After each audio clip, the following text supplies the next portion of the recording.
Glória a Deus, louvado seja o Senhor. Amém, queridos? Que Deus abençoe mais uma vez a sua vida de maneira rica e abundante, em nome de Jesus. A palavra de hoje, eu gostaria de convidá-los a que abram as suas Bíblias no livro de Êxodo, capítulo de número 13. O livro de Êxodo, capítulo de número 13.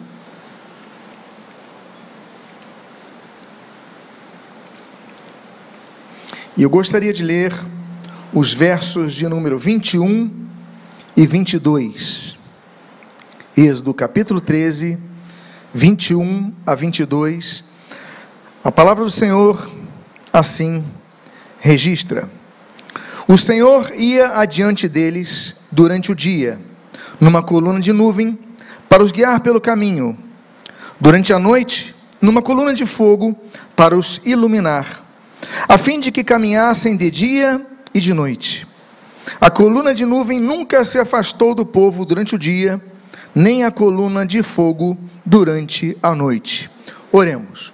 Pai amado, Deus bendito, em nome do Senhor Jesus Cristo, agradecidos pela Tua palavra, pedimos que o Teu Espírito Santo fale conosco nesta manhã, que nos direcione, que ilumine a Sua palavra, que edifique a nossa alma, que fortaleça a nossa fé. São as Tuas bênçãos que nós rogamos sobre nós, e nós fazemos agradecidos em nome de Jesus. Amém e amém. Eu volto a ler o final desse texto, que está no versículo 22, quando diz: A coluna de nuvem nunca se afastou do povo durante o dia, nem a coluna de fogo durante a noite. Estamos caminhando para o final de um ano, às portas de um novo ano, que se adentra com perspectivas, com sonhos, com projetos, com esperanças. Mas nós não podemos deixar de entender que o mais fundamental de todos os nossos projetos, mais importante que tudo que nós possamos prever ou estabelecer como propósito em nossas vidas, está a presença de Deus. O texto diz então que Israel estava no deserto, às vésperas de uma nova etapa da vida. Israel, que passara 430 anos escravo no Egito, agora aventava a possibilidade de uma terra própria, a esperança de ter seu próprio destino em suas próprias mãos, mas Deus sempre conduzindo o povo e dizendo: olha, eu libertei vocês, eu vou conduzir vocês. E como prova da direção de Deus, Deus coloca essa nuvem durante o dia e a coluna de fogo durante a noite. O título da mensagem então desta manhã se denomina Guiados pela Nuvem. Eu gostaria de ler o versículo 20. E o versículo 20 você pode ler em tela. Pode avançar, por favor, para o versículo 20. Os israelitas partiram de Sucote e acamparam em Etã, à entrada do deserto.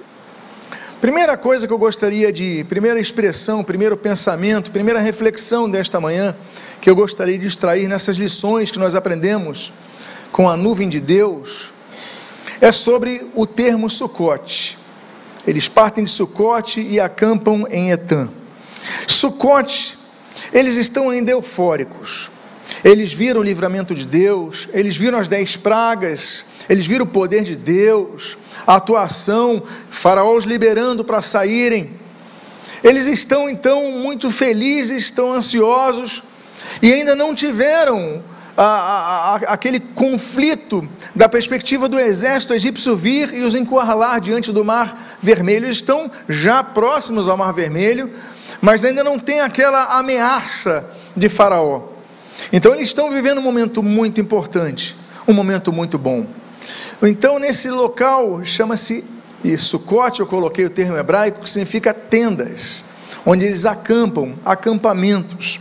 E meus amados irmãos, isso aponta ao local de acampamento, ao local onde nós devemos parar, refletir, descansar, parar um pouco a nossa rotina do dia a dia. E aí nós falamos sobre a importância da igreja.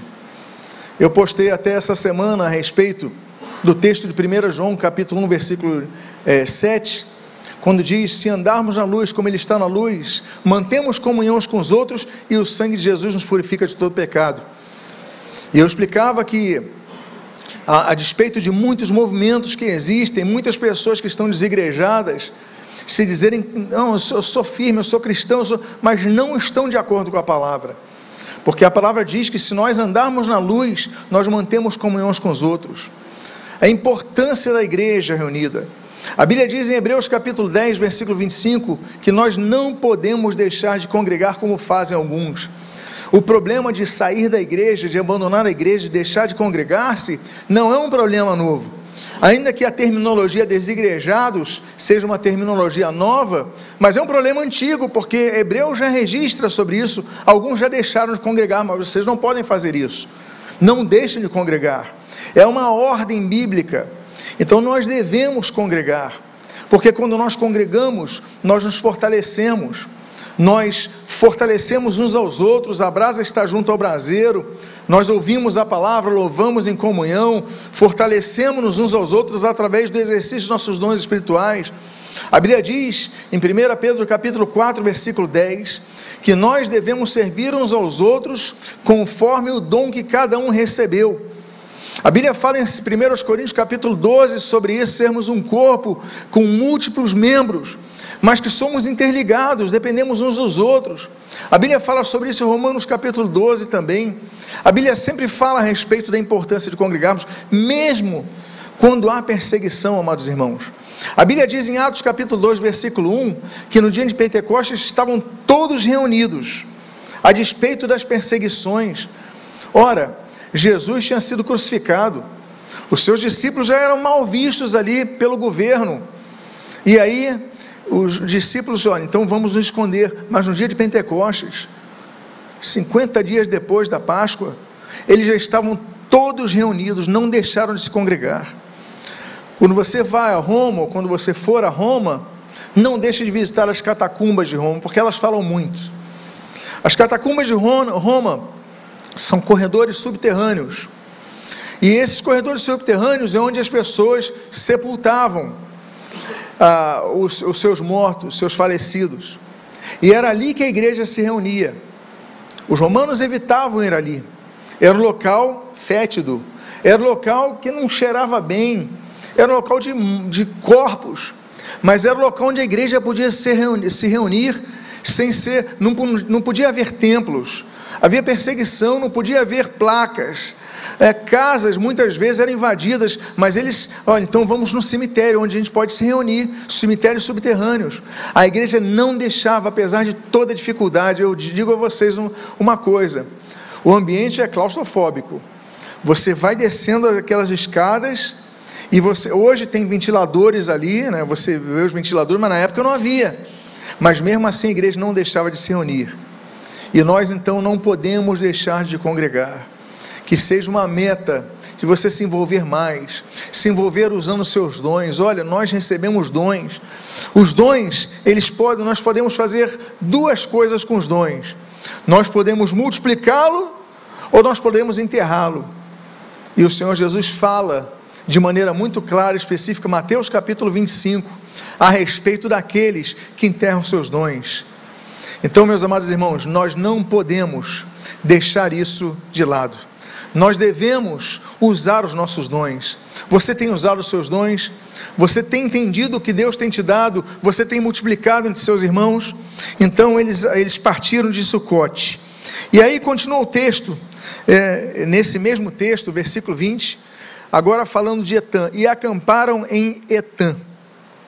Etã hoje é uma cidade egípcia, está a 15 quilômetros do local de que eles partiram. Então eles partem primeiro da terra de Gósen, lá andam 80 quilômetros até Sucote, depois eles andam mais 15 quilômetros até Etã.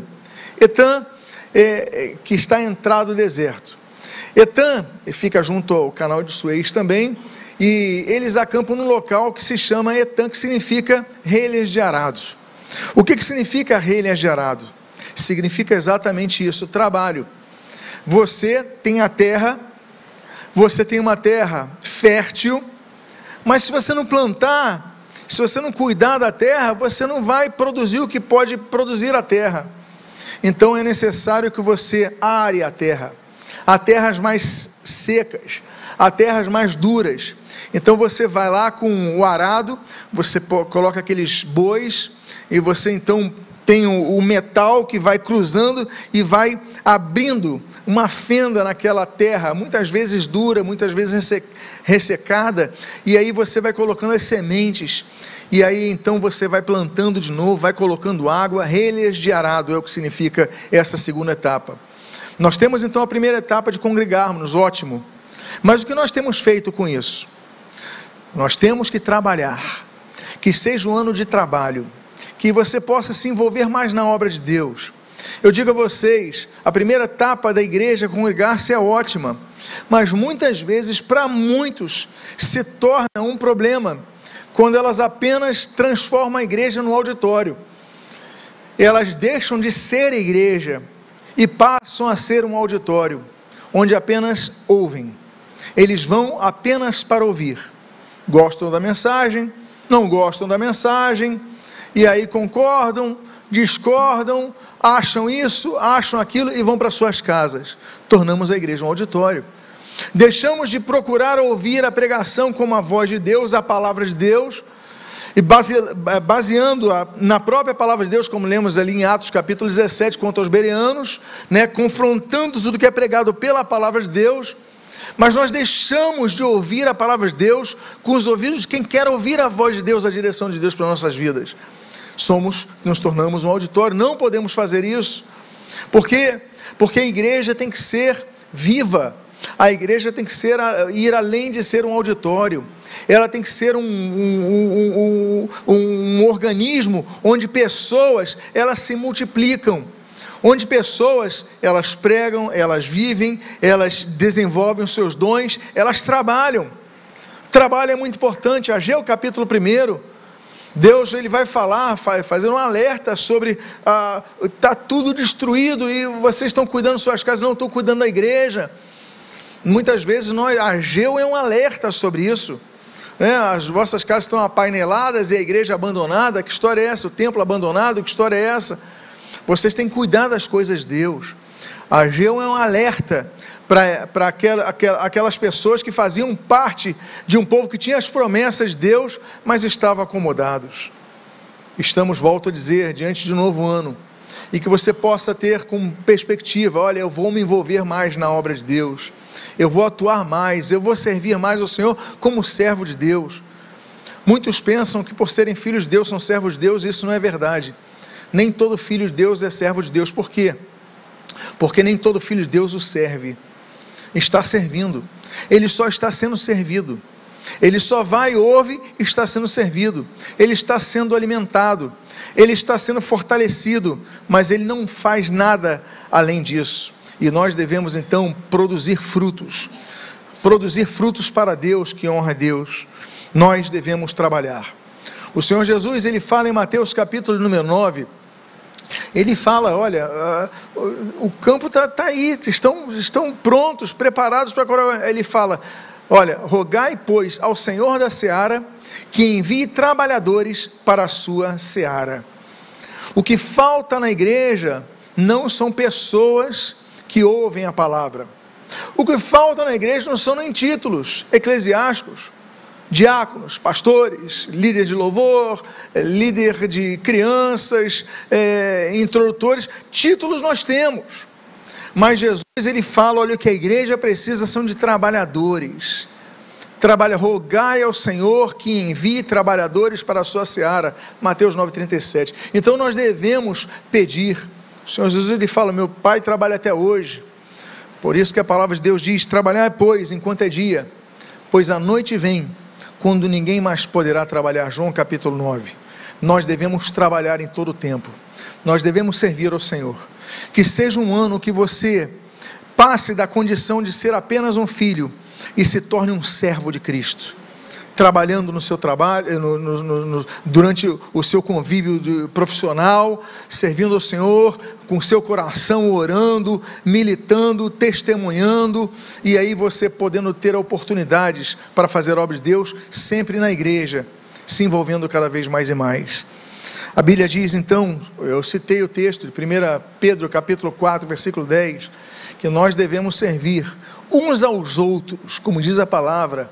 Essa carta é para a igreja. Então João ele fala, servir uns aos outros conforme o dom que cada um recebeu.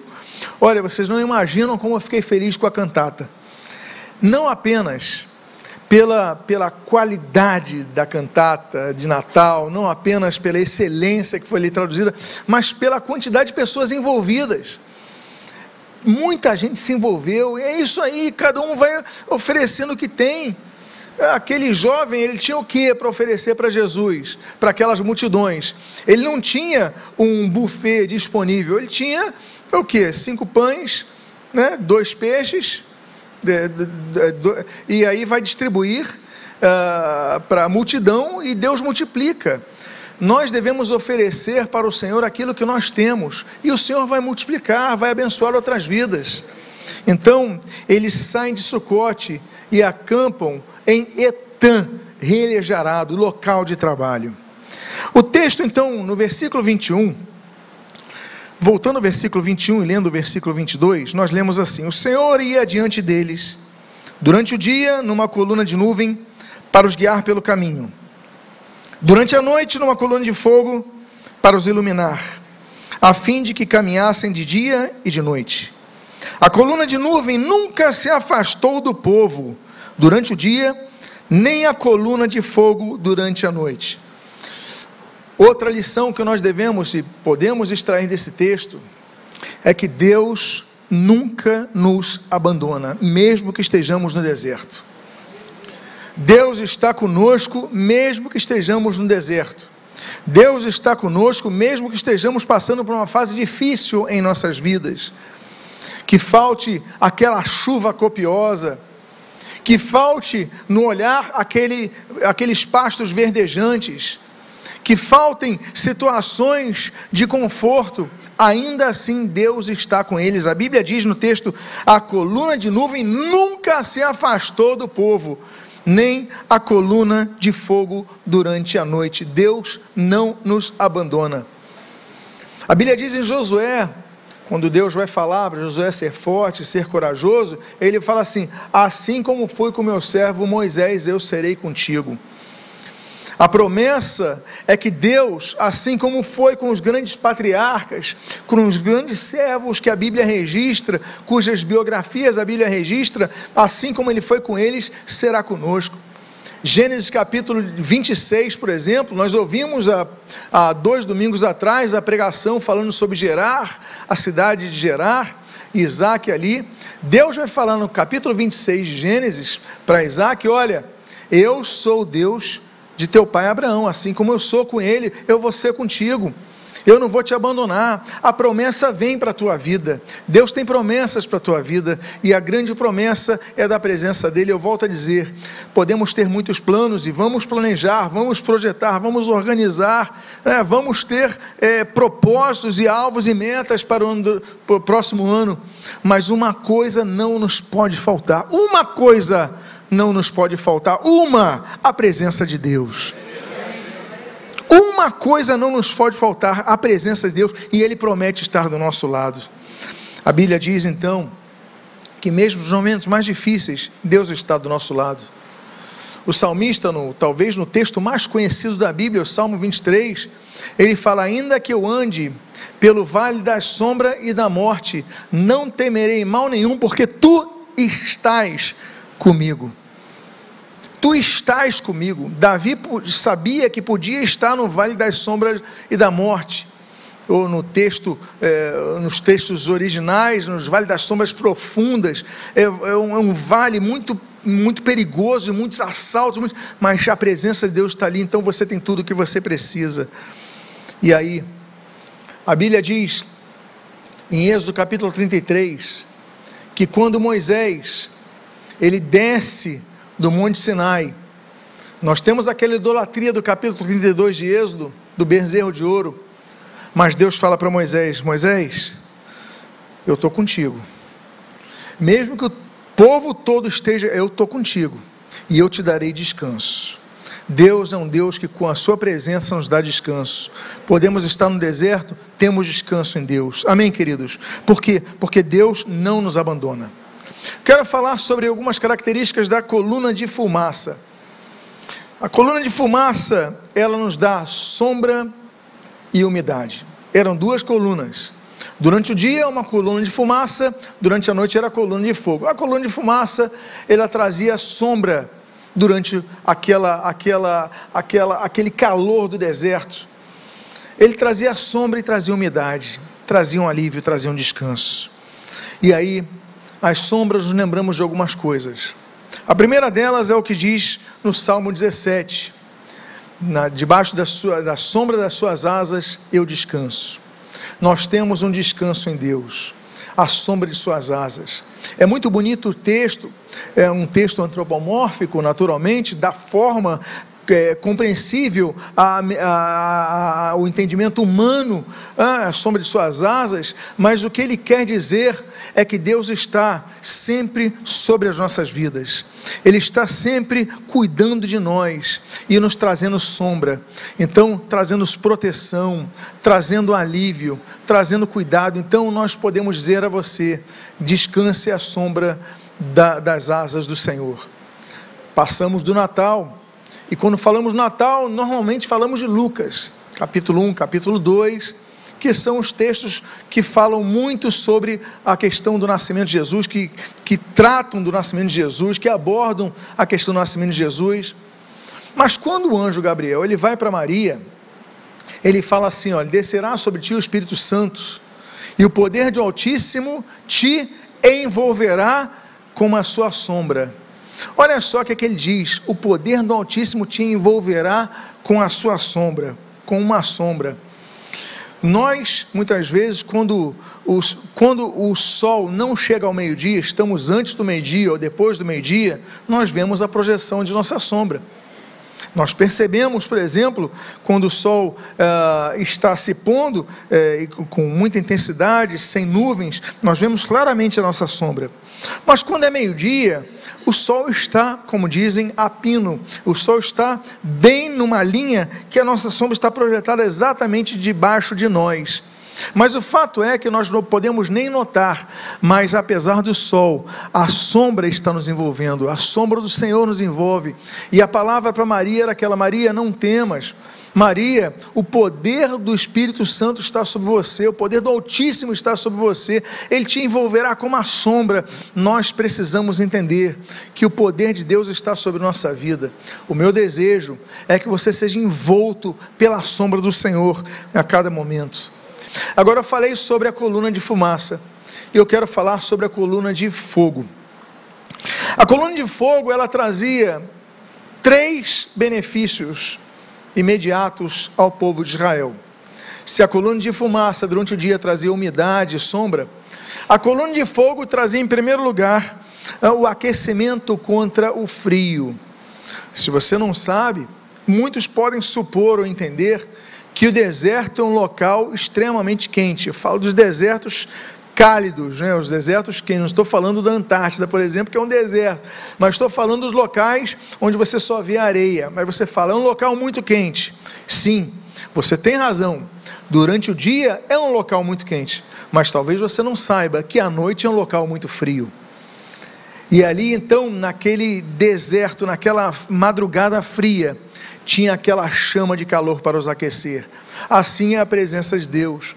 Mesmo estando nós no meio da aridez, de um frio terrível, a presença de Deus nos aquece. Mesmo que estejamos vivendo um inverno em nossas vidas, a presença de Deus nos aquece.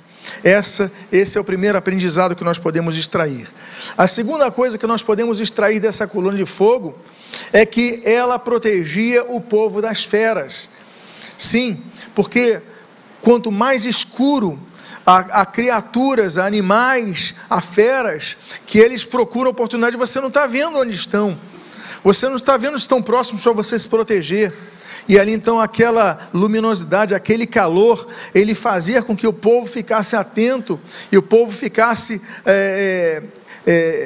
demonstrando diante das feras que podiam querer invadir: olha, você não tem espaço aqui, vai haver reação. E essa é a segunda coisa que nós podemos extrair. Meus amados irmãos, Satanás anda ao nosso derredor, diz a palavra de Deus, procurando ocasião oportuna para nos devorar.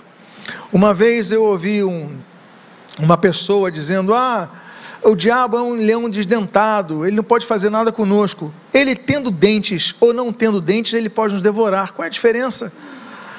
O fato é que ele pode destruir vidas, porque ele anda ao nosso derredor procurando ocasião oportuna, ou seja, oportunidades. E quando a luz está e você percebe o perigo, você fala: não vem para aqui, eu estou preparado.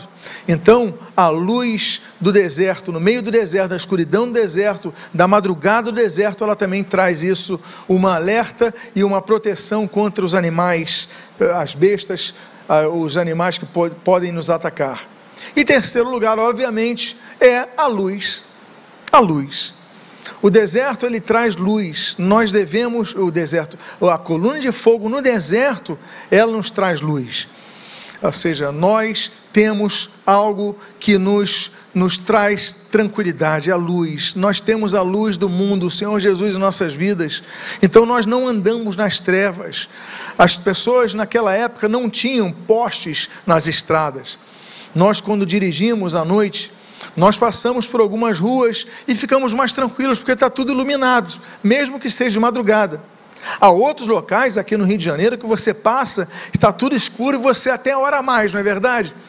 Outro dia eu fui pregar num local, aí teve um trecho que todos os postes apagados. Eu falei: meu Deus, como a gente ora mais nessas horas. Quando tem luz, a gente não... Agora, quando tem luz, nos sentimos mais seguros. Nós devemos entender que Jesus é a luz do mundo, nele nós temos segurança, nele não habita trevas, e as trevas não habitam em nós. Por quê? Porque a presença de Deus nos traz uma coluna de fogo durante o deserto. Podemos estar no deserto, mas a coluna de fogo traz luz. O fogo, meus amados irmãos, também aponta a presença manifesta de Deus. A Bíblia diz em Êxodo capítulo 19, que no cume do Sinai, quando Moisés estava lá, havia fogo. Aí você fala: Moisés, então, naquele momento, no momento central de seu ministério, ali com as tábuas das leis. Mas devemos lembrar que o chamado de Moisés também foi com fogo. Era uma sarça que ela ardia, mas não consumava aquela planta. Havia fogo no chamado de Moisés, houve fogo, né, no momento da entrega das leis, das tábuas da lei, no Sinai. Há fogo, a presença de Deus traz fogo. É por isso que Isaías, no capítulo número 6, ele fala: Senhor, eu sou homem impuro, de lábios impuros, eu habito no meio de impuros lábios, como é que eu vou fazer? E aí vem o anjo com a tenaz e coloca nos seus lábios, e ele purifica Isaías. Nós precisamos do fogo de Deus para nos purificar. Então o deserto é local de purificação. O deserto pode ser um local de prova, pode ser um local de dificuldade, pode ser um local de aridez, mas há um local de presença de Deus, há um local do calor de Deus, há um local de purificação de Deus.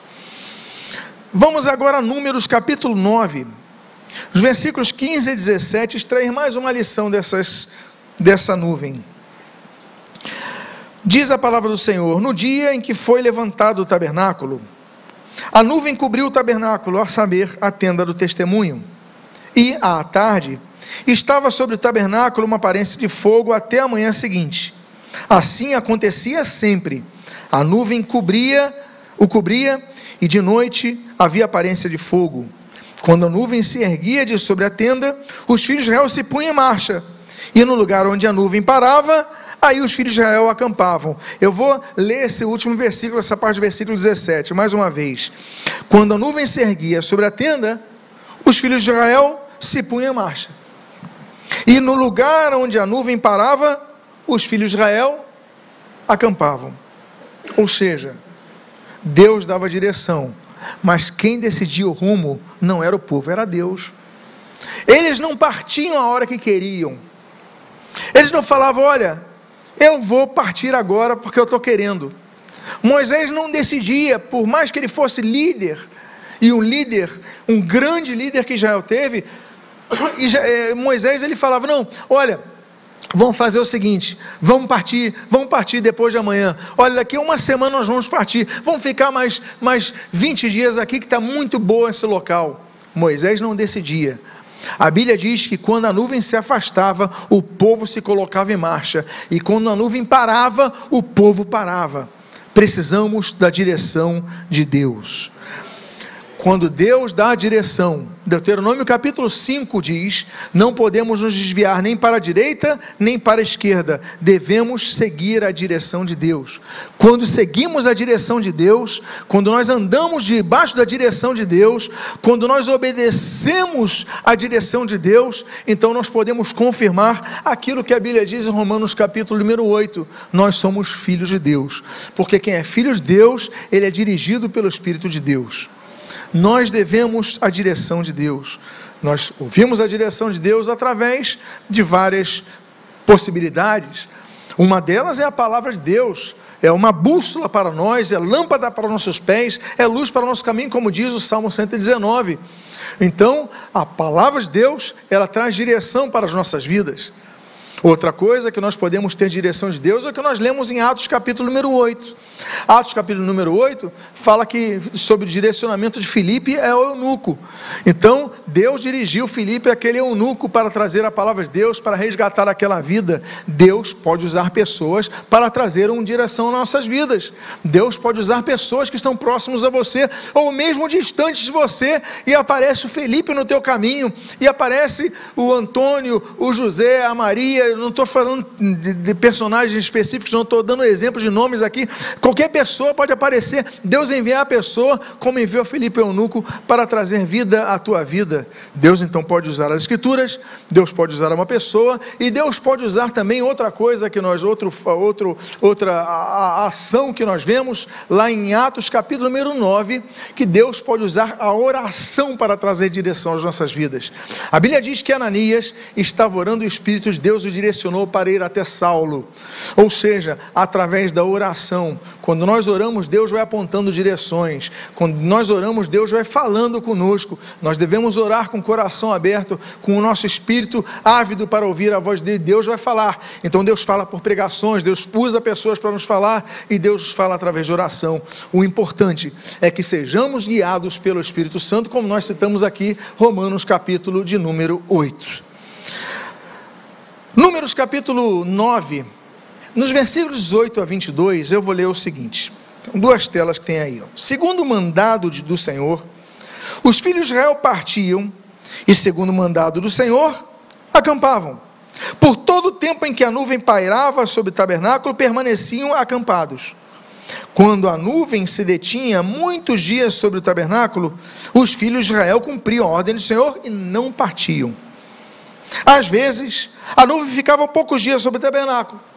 Então segundo o mandado do Senhor, permaneciam, e segundo a ordem do Senhor, partiam. Continua o texto dizendo, às vezes, a nuvem ficava desde a tarde até a manhã seguinte. Quando pela manhã a nuvem se erguia, punham-se a marchar, quer de dia, quer de noite. Erguendo-se a nuvem, partiam. Se a nuvem se detinha sobre o tabernáculo por 2 dias, ou 1 mês, ou mais tempo, enquanto pairava sobre ele, os filhos de Israel permaneciam acampados, e não se punham em marcha, mas quando a nuvem se erguia, eles partiam. Outra coisa que nós devemos entender, é a diferença do nosso tempo para o tempo de Deus. O tempo de Deus não é o nosso tempo. Para Deus, um dia é como 1000 anos é como um dia, como anotou Pedro. Nós devemos entender muitas vezes que o mais importante é que se cumpra a vontade de Deus sobre nossas vidas, é o fundamental, porque às vezes a gente quer a resposta para hoje, a resposta para amanhã, mas a Bíblia diz, olha, se a nuvem parava 2 dias, então o povo parava 2 dias e depois marchava quando a nuvem saía e seguia. Se a nuvem parava 1 mês, eles paravam 1 mês. Se a nuvem parava mais tempo, eles paravam mais tempo. O que importa é que o povo entendia a necessidade de seguir a direção de Deus no tempo de Deus. Qual é o tempo de Deus para a tua vida?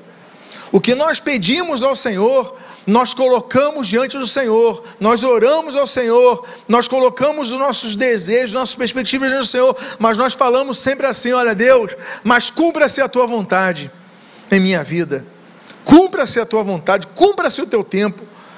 Nós muitas vezes não entendemos ali a diferença. Tem duas terminologias gregas muito interessantes, né? O Cronos e o Kairos. O Cronos é a nossa perspectiva de interpretação do tempo, e aí nós necessitamos do sol para interpretar o tempo. Nós sabemos que um dia tem 24 horas, nós sabemos que o ano tem 365 dias, na sua média, ou 366, de tempos em tempos. O que nós sabemos é que nós conseguimos medir pelo nosso ponto de vista da Terra, em relação ao Sol. Então esse é o nosso Cronos, daí vem cronologia. Agora existe o Kairos, que é o tempo que é determinado por Deus, que não está baseado no meu ponto de vista humano aqui da Terra em relação ao Sol.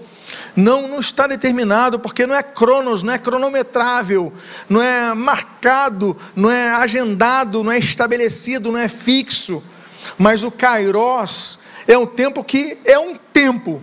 Mas qual o tempo? É o tempo de Deus. Então Israel marchava, e nós devemos entender isso, que nós devemos marchar. O que nós precisamos não é a agenda humana em relação aos propósitos de Deus, mas é a agenda de Deus se cumprindo em nossas vidas. Então, se vai ficar de uma tarde para uma manhã a nuvem, glória a Deus, louvado seja o Senhor. Então a nuvem segue na manhã seguinte, eu vou seguir na manhã seguinte. Agora, se isso demorar um ano, eu vou seguir daqui a um ano. O que importa é que você cumpra a vontade de Deus. Êxodo capítulo 40, versículos 33 a 34, a Bíblia diz: levantou também um átrio ao redor do tabernáculo, e do altar o pendurou o cortinado da porta do átrio. Assim Moisés acabou a obra. Então, olha só que coisa interessante, eu vou reler isso que é tão importante. Assim Moisés acabou a obra. Então a nuvem cobriu a tenda do encontro, e a glória do Senhor encheu o tabernáculo. A obra do Senhor só encheu o tabernáculo quando a obra estava pronta. Nós devemos entender que a obra de Deus tem que ser concluída em nossas vidas.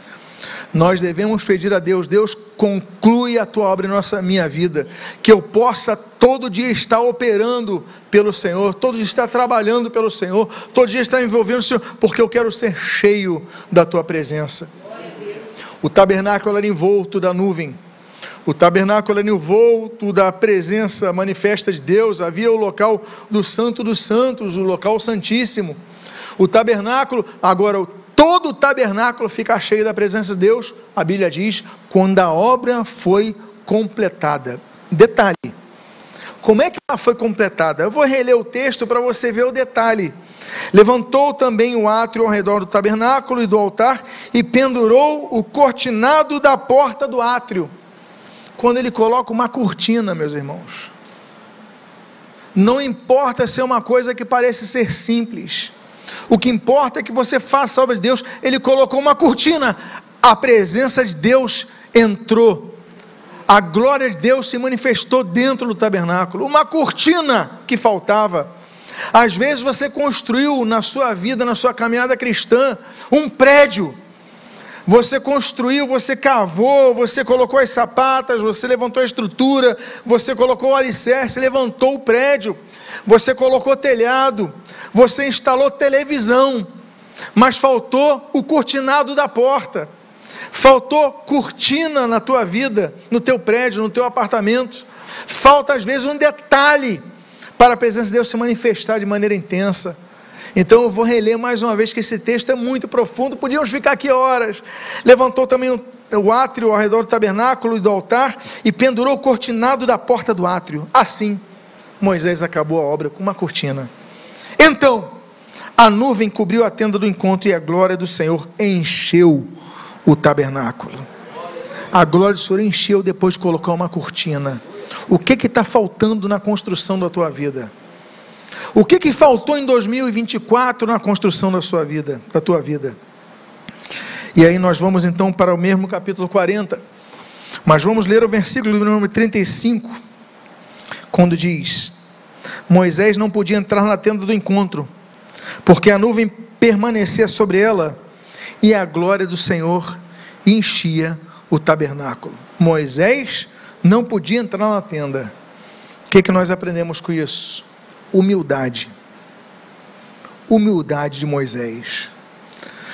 Moisés era um líder inconteste, era um líder total em Israel. As pessoas olhavam Moisés era o grande líder, é o grande legislador, é o grande guia, é o grande líder de Israel. Mas a presença de Deus estava tamanha que ele não conseguia entrar na tenda. A Bíblia diz que ele não podia entrar na tenda, ele não tinha condições de entrar na tenda, porque ele reconhecia o seu papel, o seu limite. Nós devemos reconhecer, meus amados irmãos, que sem humildade, a obra de Deus pode ser apenas um enfeite para a nossa vaidade.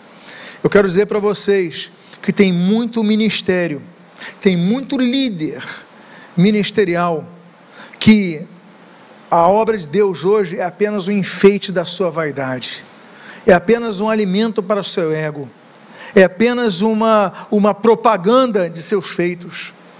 Mas eu quero dizer para vocês, tem momentos que a gente tem que se colocar no nosso lugar. Não é porque você é líder, não é porque você é pastor, não é porque você é diácono, não é porque você dá aula para as crianças, não é porque você é o pregador, não é por causa disso que você vai se achar acima dos outros. Nós devemos ser humildes ao ponto de, como diz Filipenses capítulo 2, entendermos que nosso irmão é superior a nós mesmos. Nós não podemos perder a humildade. Então, a tua construção foi completa. Você colocou até o detalhe da cortina. Deus é detalhista. Nem a cortina faltava. Ele botou a cortina, a presença de Deus. Ele falou: para agora não posso entrar. É algo muito grande. Eu tenho que me recolher na minha humildade, eu tenho que buscar mais o Senhor, eu tenho que buscar me separar mais para o Senhor. Então, meus amados irmãos, é uma grande lição que nós extraímos aqui. Salomão, segundo Crônicas, capítulo número 1, ele pede ao Senhor sabedoria para dirigir o povo. Que coisa linda. Daniel, no capítulo 2, ele fala: não que eu seja mais sábio que os outros, mas é que eu preciso fazer chegar essa revelação ao rei. Daniel, se coloca como uma pessoa humilde. Ai de mim, como diz Isaías no capítulo 6, nós devemos ser pessoas humildes, que você jamais perca a sua humildade. O versículo 36 e o 37 desse mesmo texto de Êxodo, capítulo 40, nós lemos: quando a nuvem se levantava de sobre o tabernáculo, os filhos de Israel seguiam adiante em todas as suas jornadas. E se a nuvem, porém, não se levantava, não seguiam adiante, até o dia em que ela se levantava. Uma coisa que nós devemos aprender, e é difícil, não estou dizendo que é fácil, mas devemos aprender a esperar. Lembra que eu falei do Kairos, a diferença do Kairos para o Cronos? Lembra que eu falei dessa diferença do nosso tempo para o tempo de Deus? E existe uma coisa chamada espera. Deus pode responder sim, imediatamente, como ele respondeu com Elias em 1 Reis capítulo 18, quando Elias orou e desceu fogo do céu. Deus pode responder não, como Davi orou pelo seu filho enfermo, pedindo que Deus curasse, e a criança morre. Deus pode responder sim, Deus pode responder não, mas Deus tem uma terceira resposta, que é a que nós lemos no Salmo de número 40. Deus pode responder: espere. Esperei com paciência no Senhor, e Ele se inclinou para mim. Então nós devemos entender, aquilo que diz, por exemplo, Isaías capítulo 40, os que esperam no Senhor, eles renovarão as suas forças, eles subirão com asas como águias. Nós devemos aprender a esperar no Senhor. Então, não significa que nós devemos desistir de nossos projetos. Não significa que nós devemos desistir de orar. Não significa que nós devemos abandonar aquilo que está aquecido no nosso coração, mas nós devemos aprender a aguardar no Senhor. Eu coloco propósitos nos meus alvos, a cada ano que se inicia, eu coloco propósitos. Deus respondeu muitos, mas alguns Deus ainda não respondeu, mas eu continuo colocando propósitos. Então que você não deixe de orar, que você aprenda a esperar, persistindo nas suas orações, como foi pregado em Lucas capítulo 18, com aquela viúva diante do juiz, e que nós possamos então continuar perseverando e orando com fé. A Bíblia diz que foi na paciência, Hebreus capítulo 6, que Abraão, ele recebeu as promessas, e a Bíblia diz em Hebreus capítulo 11, que nós devemos então esperar com fé, crendo, não é abandonando, não é desistindo, é com fé, crendo. E eu vou para o texto com o qual concluo esta mensagem. Êxodo capítulo 40, versículo 38, a Bíblia diz: de dia a nuvem do Senhor repousava sobre o tabernáculo, e de noite havia fogo nela, à vista de toda a casa de Israel, em todas as suas jornadas. À vista de todos. O que Deus vai fazer na tua vida, a direção de Deus na tua vida, vai ser vista por todos. Todos vão perceber, como já estão percebendo na tua vida, essa vida é guiada por Deus, essa vida é diferente, porque tem algo que está direcionando essa vida ao Senhor. Por quê? Porque quando Deus nos direciona, meus amados irmãos, nós andamos no caminho certo, é impossível as pessoas verem que nós estamos distantes de um projeto maior. Por quê? Porque Deus nos dá a direção. A coluna se moveu, nós movemos, a coluna parou, eu parei. O que importa é que sigamos a direção de Deus, e todos, à vista de toda a casa de Israel, em todas as suas jornadas, percebiam e andavam em unidade. Eu finalizo então com essa última lição, sobre sermos guiados pela nuvem. Estavam todos unidos. Agora, será que naquela multidão de milhões de pessoas, alguns falaram: eu não vou esperar a nuvem, já está demorando 2 meses nesse local, eu vou na frente.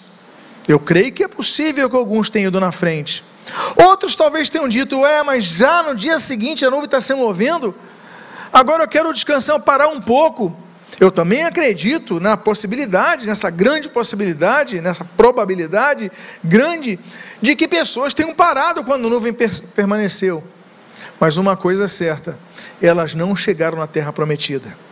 Elas foram afoitas, elas foram acomodadas. Não importa a decisão das pessoas, mas o povo que estava unido, chegou junto, unido, na terra prometida, daqueles, tirando Josué e Caleb, da nova geração que nasceu no deserto.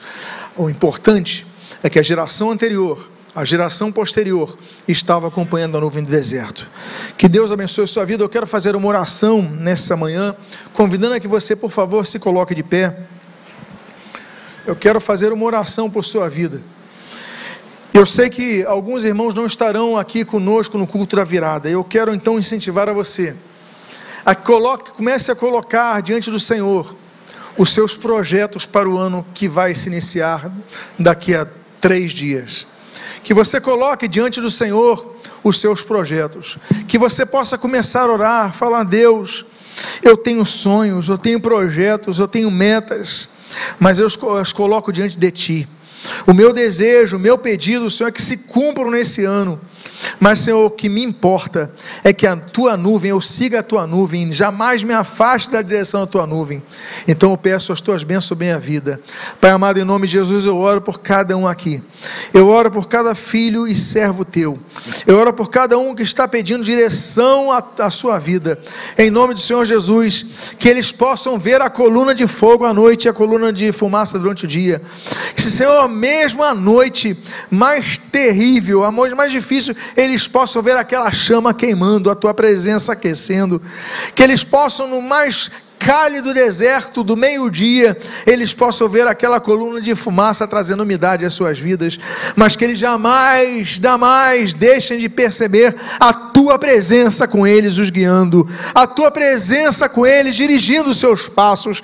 Então, Pai, colocamos esse novo ano que se iniciará diante de Ti, para que nossos passos sejam guiados não pela nossa vontade, mas pela Tua vontade. Seja feita a Tua vontade em nossa vida, e nada além de Tua vontade.